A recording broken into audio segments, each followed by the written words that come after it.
Okay, ji, Bismillahirrahmanirrahim. Welcome to the 14th lecture of Software Quality Engineering. Uh, Today we will continue with software reviews topic, and we will discuss today software review standards. So,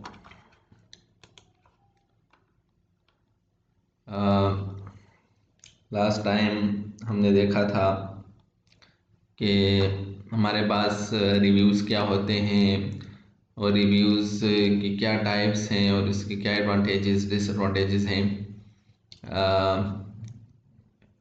ये चीज़ें हम देख चुके हैं। हमने दो types देखी, एक पर्सनल रिव्यू की और एक टेस्ट चेक रिव्यू की लास्ट लेक्चर्स में। आज हम रिव्यूज़ के स्टैंडर्ड्स और उनके मॉडल्स की बात करेंगे, एंड फिर कमिंग लेक्चर्स में हम आज हमारा ये टॉपिक है standards and models, and coming lectures में हम walk through inspections and FDRs formal design reviews की बात करेंगे। सो रिव्यू, जैसा कि आप जानते हैं, एक प्रोसेस का नाम है जिसमें कोई वर्क प्रोडक्ट या कोई आर्टिफैक्ट जो है वो किसी प्रोजेक्ट पर्सनल्स को दिया जाता है ताकि वो उसको एवलुएट करे, उसको चेक करे और उसमें अगर कोई प्रॉब्लम्स हों तो उनको डिटेक्ट करे, आइडेंटिफाई करे।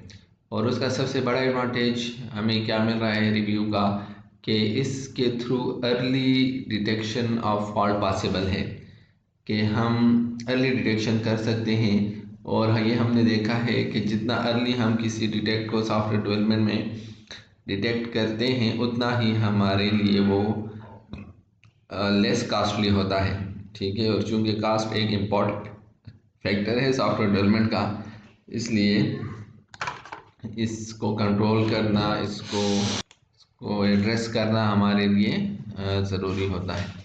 सो आज हम स्टैंडर्ड्स एंड मॉडल्स की बात करते हैं। जैसे कि आप जानते हैं सॉफ्टवेयर इंजीनियरिंग में ये स्टैंडर्ड्स और मॉडल्स वगैरह का बड़ा इम्पोर्टेंट रोल है। आलमोस्ट हर डेवलपमेंट लाइफ साइकिल के हर स्टेज पे हमें कुछ ना कुछ स्टैंडर्ड्स फॉलो करने पड़ते हैं। इवन सॉफ्टवेयर इंजीनियरिंग इटसेल्फ एक स्टैंडर्ड का ही नाम है, एक सिस्टमेटिक और इंजीनियरिंग प्रोसेस का नाम है।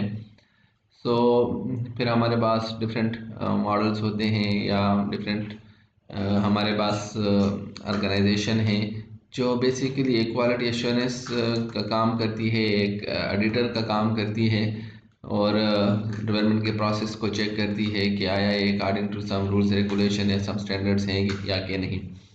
तो रिव्यूज़ हर चीज़ के हमारे पास स्टैंडर्ड्स हैं। जिस तरह क्वालिटी मेजरमेंट के हमारे पास स्टैंडर्ड हैं, कोड से रिलेटेड हमारे पास स्टैंडर्ड्स हैं, टेस्टिंग के स्टैंडर्ड्स हैं, इसी तरह हमारे पास प्रोसेस के स्टैंडर्ड्स हैं, प्रोसेस एवेल्यूएशन के।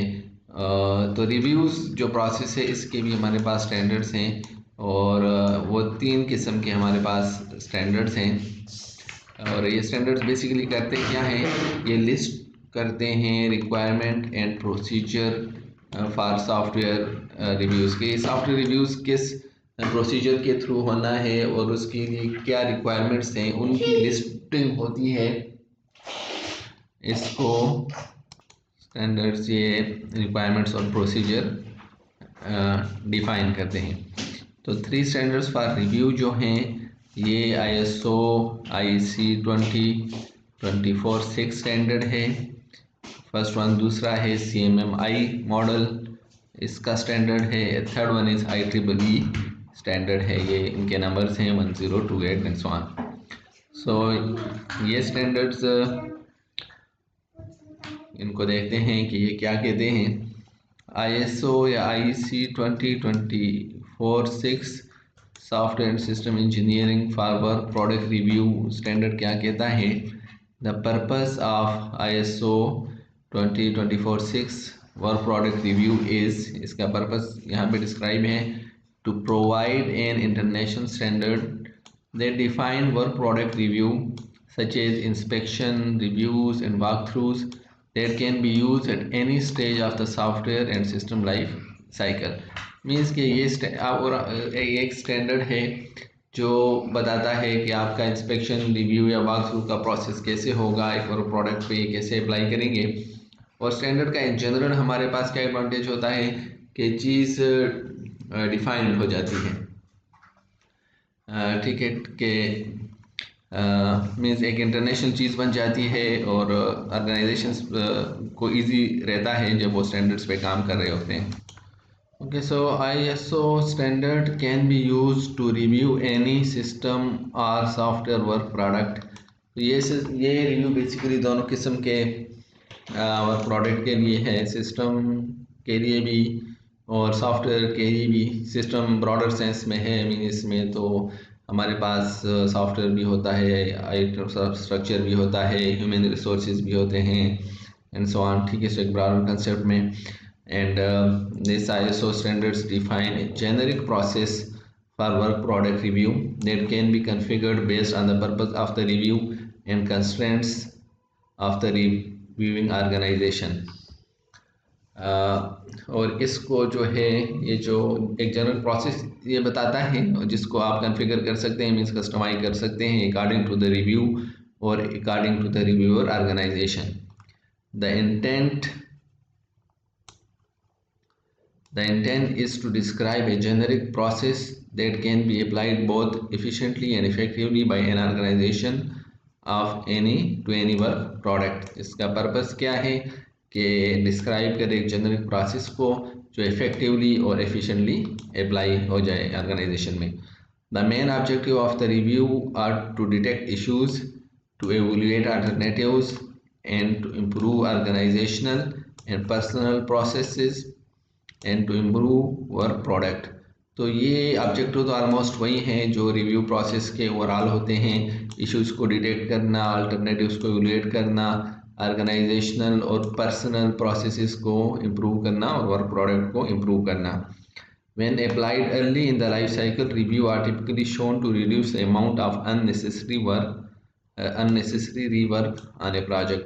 तो अगर ये अर्ली लाइफ साइकिल में अप्लाई किया जाए तो रिव्यू का जो एडवांटेज है वो क्या करता है, रिड्यूस करता है the amount of unnecessary rework on a project.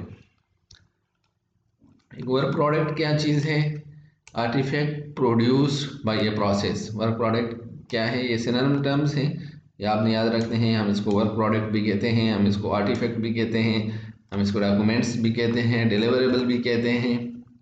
ठीक है, तो मल्टीपल सिनोनिम वर्ड्स हैं जो वर्क प्रोडक्ट के यूज़ होते हैं। और ये जो हमारे पास आर्टिफैक्ट हैं या वर्क प्रोडक्ट की एग्जांपल क्या क्या है, एनी डॉक्यूमेंट हो सकता है, project plan, requirement specification, design documentation, source code, test plan, test meeting minutes, casual, budget and incident reports. ये सारे हमारे पास एग्जांपल हैं वर्क प्रोडक्ट की।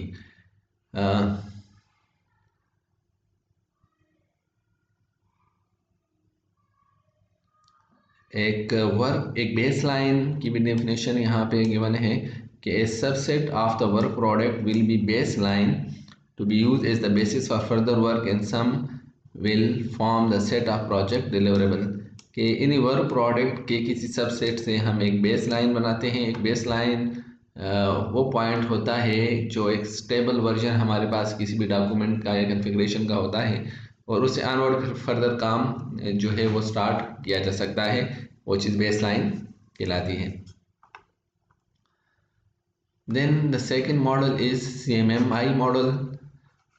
CMMI for development. CMM हमारे पास एक डेव इसका एक वर्जन है जो डेवलपमेंट के लिए है और CMMI is widely used in many industries and this model describe proven practices in software engineering. तो ये भी एक स्टैंडर्ड है जो ऑर्गेनाइजेशन की बेसिकली ऑर्गेनाइजेशन को एवेल्युएट करने के लिए होता है और इसमें हमारे पास प्रूवन प्रैक्टिसेस होती हैं इंजीनियरिंग की।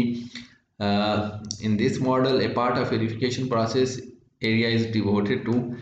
इस में हमारे पास डिफरेंट की प्रोसेस एरियाज होते हैं और उनमें से एक वेरिफिकेशन का एरिया है और इस वेरिफिकेशन के प्रोसेस एरिया में हमारे पास एक स्टेप होता है जो कि पीयर रिव्यूज़ को एड्रेस कर रहा होता है या पीयर रिव्यू की बात कर रहा होता है। अदर भी हमारे पास वेरिफिकेशन एक्टिविटीज़ हैं जो हम वेरिफिकेशन के चैप्टर में या लेक्चर में पढ़ेंगे। हमारे पास नेक्स्ट स्लाइड पे एक फिगर है, फिगर 10, जो कि एक एक्सट्रैक्ट है of the stage representation of the CMM due which described peer review के इस 5.10 में हमारे पास पीयर रिव्यू को डिस्क्राइब किया गया है जो कि वेरिफिकेशन के PA को बिलोंग करता है। तो इसमें हमारे पास क्या है, द प्रोसेस और product quality assurance process area provides the following list of issues to be addressed when implementing peer reviews. The process और product quality assurance area provide the following list of issues to be addressed when implementing peer review. जब peer review को हम implement करेंगे तो following list of issue को address किया जाना चाहिए। Member are trained and roles are assigned for people attending the peer review. कि जो पीयर रिव्यू के मेंबर हैं वो ट्रेंड होने चाहिए और उनको रोल असाइन होने चाहिए जो पीयर रिव्यू को अटेंड करें। A member of the peer review who did not produce this work product is assigned to perform the quality assurance role। और वो मेंबर होना चाहिए पीयर रिव्यू का जो खुद उस वर्क प्रोडक्ट का आथर ना हो, ठीक है, कोई और बंदा हो, वो उसको क्वालिटी एश्योरेंस का रोल देना चाहिए। हमारे पास फिर चेक लिस्ट होनी चाहिए। चेक लिस्ट की बात हम पहले भी कर चुके हैं कि check list based process description standards and procedure are available to support the quality assurance activities. Non compliance issues are recorded as part of the peer review report and are tracked and escalated outside the project when necessary। और इसमें हमारे पास non compliance के issues भी record होने चाहिए other than the identification of the bugs. तो ये slide 9 पे फिगर 5.10 में हमारे पास ये CMM का पीयर रिव्यू का प्रोसेस डिस्क्राइब्ड है। सो वेरिफिकेशन बेसिकली एक प्रोसेस एरिया है CMM के मैच्योरिटी लेवल 3 पे। हमारे पास CMM के डिफरेंट मैच्योरिटी लेवल हैं, 5 मैच्योरिटी लेवल्स हैं, उनमें ये लेवल 3 पे वेरिफिकेशन के PA डिफाइंड है। और इसका purpose of the process area क्या है, to ensure that selected work product meet the specified requirement. Verification का ये पर्पस है कि जो हमारा वर्क प्रोडक्ट है वो किसी भी फॉर्म में है उसने स्पेसिफाइड रिक्वायरमेंट को मीट किया हुआ है। Peer reviews are an important part of verification and are a proven mechanism for effective defect removal. Peer review हमारे पास क्या चीज़ है, एक इम्पॉर्टेंट पार्ट है वेरिफिकेशन का और proven mechanism for effective defect removal है। An important corollary is to develop a better understanding of the work product and the processes that produce them so that defects can be prevented and process improvement opportunity can be identified। और इसका purpose क्या है, better understanding है और work product की और processes की so that ताकि हम डिफेक्ट्स को प्रिवेंट कर सकें और प्रोसेस इम्प्रूवमेंट अपॉर्चुनिटीज़ को आइडेंटिफाई कर सकें। और आज ऑर्गेनाइजेशन का डेवलपमेंट प्रोसेस है उसकी इम्प्रूवमेंट अपॉर्चुनिटी को आइडेंटिफाई करना और डिफेक्ट्स को डिटेक्ट करना। Peer reviews involves A methodical examination of work product by the producers peers to identify defects and other changes that are needed। इसमें हमारे पास एक methodical examination of work product होती है by the producers peers to identify defects and other example of peer review method includes the following। हमारे पास inspection, structured walkthrough, deliberate refactoring and pair programming, these are the example of the peer review। और एक specific objective, हमारे पास कुछ generic objectives होती हैं, कुछ specific objectives होती हैं CMM में। तो स्पेसिफिक ऑब्जेक्टिव 2 पीयर रिव्यू का क्या है या वेरिफिकेशन का, के specific practice 2.1 prepare For peer reviews, conduct peer reviews and analyze peer review data। ये तीन उसमें हमारे पास स्पेसिफिक प्रैक्टिसेस हैं peer review को परफॉर्म करने के लिए। You have to prepare the peer review, you have to conduct the peer reviews, and third, you have to analyze the peer review data।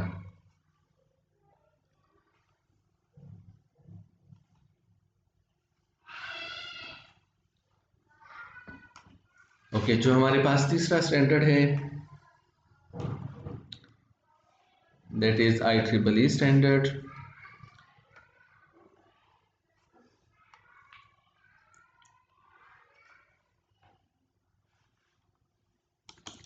Okay, so IEEE 1020 standards for software reviews and order describe 5 types of review। ये जो standard है ये 5 type of reviews को describe करता है, reviews and orders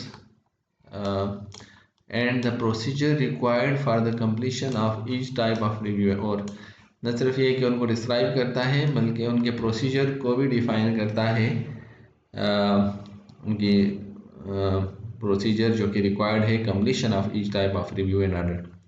The introductory text of the standard indicates that the use of these reviews is voluntarily।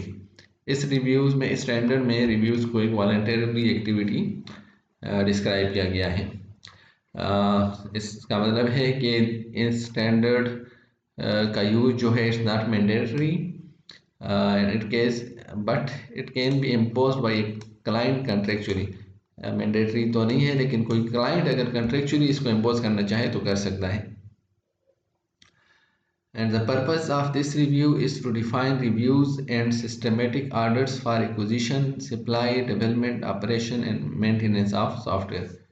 और इस review standards का जो पर्पस है वो रिव्यू और सिस्टमेटिक ऑडिट को डिफाइन करना, किस पर्पस के लिए, एक्विजिशन के लिए, सप्लाई के लिए, डेवलपमेंट, ऑपरेशन एंड मेंटेनेंस, इन तमाम एक्टिविटीज़ के लिए रिव्यू और ऑडिट को डिफाइन करना। This standard describe not only what to do but also how to perform a review. So ये standard as compare to other standards सिर्फ ये नहीं करता कि क्या करना है बल्कि ये परफॉर्म करने का तरीका भी डिस्क्राइब करता है कि ये कैसे परफॉर्म हो। सो ये जो IEEE 1028 स्टैंडर्ड है ये provide description of the particular type of reviews and audit including in the standard as well as tips. वो डिस्क्राइब भी करता है, डिस्क्रिप्शन भी देता है रिव्यू की जो भी टाइप्स हो और साथ में टिप्स भी देता है, जैसे कि रिव्यू के प्रोसेस में फर्स्ट क्या करना होगा, introduction to the review, then you have to define the responsibility, third input criteria, entry criteria, then procedures उसके क्या होंगे, देन एग्जिट क्राइटेरिया क्या होगा और आउटपुट क्या चीज़ होगी। तो ये इसने बताए हैं कि वो प्रोसेस भी बेसिकली बता दिया है कि इंट्रोडक्शन टू रिव्यू क्या हो, describe the objective of systematic review and provides an overview of the systematic review procedure. आपने क्या करने हैं, ऑब्जेक्टिव ऑफ द रिव्यू को डिस्क्राइब करना है और प्रोवाइड करना है एक ओवरव्यू उसका, सिस्टमेटिक रिव्यू प्रोसीजर का overview. Then responsibility, define the role and responsibility needed for the systematic review. हाँ जी, किस के क्या रोल्स और क्या रिस्पॉन्सिबिलिटी होंगी सिस्टमेटिक रिव्यू के। देन इनपुट क्या होंगी, describe the requirement for input needed by the systematic review. आप रिव्यू के प्रोसेस की क्या इनपुट होगी, for example one of the mandatory input is artifact, ठीक है, जो आपका वर्क प्रोडक्ट है। एंट्री क्राइटेरिया क्या होगा, describe the criteria to be met before the systematic review can begin. वो आपने एंट्री क्राइटेरिया डिस्क्राइब करना होगा रिव्यू में एंटर होने से पहले या रिव्यू प्रोसेस स्टार्ट होने से पहले, जिसमें authorisation and initiating event, authority को डिफाइन करना और वो कौन से इवेंट हैं जिसकी वजह से आपने रिव्यू को परफॉर्म करना है। प्रोसीजर्स, देन स्टेप ई पे कि details the procedure for systematic review including the following. आपने वो प्रोसीजर को डिटेल्स करना है, जैसे कि planning of the review, overview of procedures, preparation, plan करना है रिव्यू को, प्रोसीजर का ओवरव्यू बताना है, उसके लिए प्रिपरेशन करनी है, then examination, evaluation, recording of result, and fifth is follow rework और फॉलो अप। तो ये पूरा एक रिव्यू का प्रोसेस में क्या क्या चीज़ें होनी हैं ये फिर बताया गया है प्रोसीजर में। एंड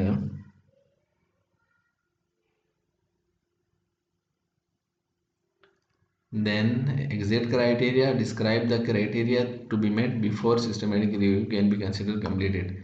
जी, वो कौन सा क्राइटेरिया होगा, कौन से मेट्रिक होंगे जिस पे आपने सिस्टमेटिक रिव्यू को एंड करना है। And finally output, describe the minimum set of deliverables to be produced by the systematic review. और आपकी आउटपुट या जो आपके वो मिनिमम सेट ऑफ डिलीवरेबल्स हैं रिव्यू के प्रोसेस की वो क्या हो। तो इस स्टैंडर्ड ने बेसिकली क्या किए हैं, टिप्स भी बताए हैं, वो प्रोसीजर भी बताया है कि किस तरह आपने रिव्यू परफॉर्म करना होगा। तो ये 3 तरह के हमारे पास स्टैंडर्ड थे। तीसरा, other standards define the context in which a review is perform and how the result of the review is used. बाकी जो स्टैंडर्ड हैं वो डिफाइन करते हैं वो कंटेक्स्ट जिसमें रिव्यूज़ परफॉर्म होता है and how results of the review are to be use. Example of such standards are provided in table. बाकी जो स्टैंडर्ड्स हैं जो कंटेक्स्ट बताते हैं रिव्यू के वो ISO का जो IEEE का 12207 स्टैंडर्ड जो है वो सॉफ्टवेयर लाइफ साइकिल प्रोसेसेस के लिए है। IEEE का 1012 जो स्टैंडर्ड है वो वेरिफिकेशन और वैलिडेशन के लिए है। और IEEE का 730 स्टैंडर्ड जो है वो सॉफ्टवेयर क्वालिटी एश्योरेंस प्रोसेसेस के लिए है। ये जो बाकी 3 तो हमने पढ़े हैं ना, ये फर्दर 3 हैं जो क्या करते हैं, यूज़ ऑफ सिस्टमेटिक रिव्यू करते हैं किस किस के लिए, लाइफ साइकिल प्रोसेसेस के लिए, वेरिफिकेशन वैलिडेशन के लिए और क्वालिटी एश्योरेंस प्रोसेस के लिए। Okay, so if now you have any question, you can ask. Thank you very much.